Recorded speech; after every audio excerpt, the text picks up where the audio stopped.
বিখ্যাত ইউনিভার্সিটির ইতিহাসের ছাত্র। রহস্যময় জায়গা নিয়ে তার গবেষণা করাই কাজ।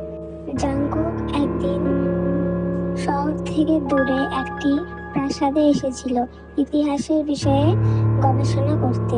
সেখানে পৌঁছতে তার প্রায় সন্ধ্যা হয়ে যায়। কিছুক্ষণ পর সে তার নিজের গন্তব্যস্থানে পৌঁছে যায়।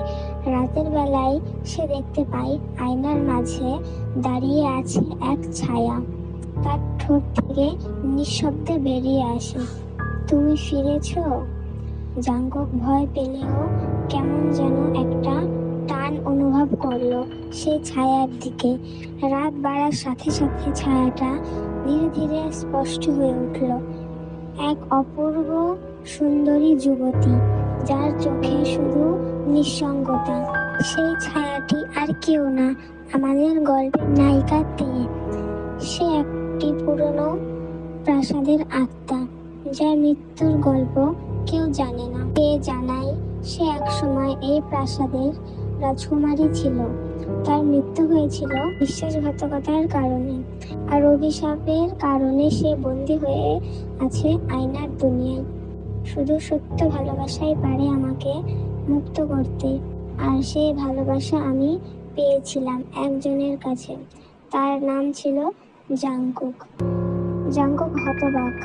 সে বুঝতে পারে তাদের আত্মা একসময় একে অপরকে ভালোবেসেছিল, কিন্তু শত বছর পর সেই ভালোবাসা আবারও ফিরে এসেছে ভিন্ন দেহে।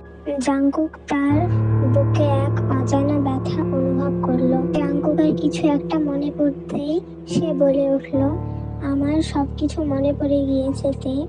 আমি তোমাকে ভালোবাসি, এই জন্মেও।" চারপাশে বাতাস থমকে যায়, আয়না ভেঙে যায়।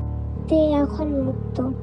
তবে সেই অভিশাপের শর্ত ছিল যে যদি ভালোবাসা সত্য হয় তবে আত্মা পাবে মুক্তি, কিন্তু ভালোবাসার মানুষটি দানব হয়ে যাবে। জাংকুক ধীরে ধীরে আয়নায় নিজের প্রতিচ্ছবি দেখে, চোখ লাল হয়ে উঠেছে। তে জাংকুককে জড়িয়ে ধরে ফিসফিসিয়ে বলল, "এবার আমি তোমার রক্ত চাই না, আমি চাই শুধু তুমি রক্তে থাকো, আমার মতো।"